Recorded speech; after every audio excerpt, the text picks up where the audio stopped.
Hello. So this was one of the early doodles that I did. This was going back on the 14th of June, because I did actually write the date on the back of it, which was really helpful. This one looks quite a lot different to some of the more recent ones. I can't really see any eyes unless you consider these dots here to be eyes. What it kind of looks a bit like is a snake going up through what looks a bit like a heart, but could also be a uterus. And it could also be, this could be a vine where things are growing from, which is relevant when I say in a minute what inspired it. And then there's these emanation sort of circles of energy, light, whatever you want to call it, coming off. And then there's this bit here that could either be a flower or a cog. And then around it is what looks like either water or sky, because it's sort of blue and, for want of a better term, squiggly.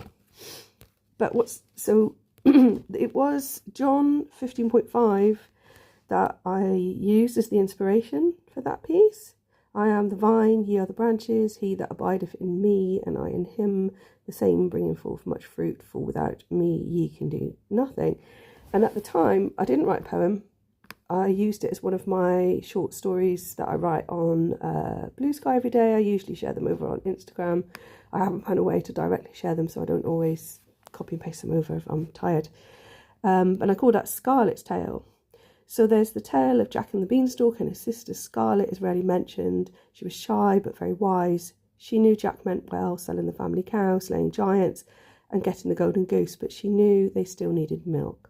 We cannot live on gold alone. We need star juice to sustain us in the sunshine. She didn't need to outrun the giant or climb the beanstalk. Instead, she became giant.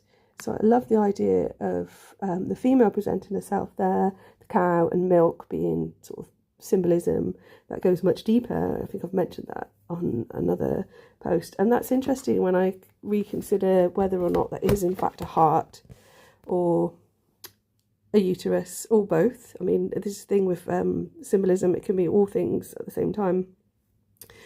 When we went to the apothecary in Krakow, me and Soph were talking, and she's so smart, she mentioned that they would have known the anatomy of a heart even back then, because they did a lot of dissection and digging up people from graves even, and so why did they depict it in this shape? But actually the uterus is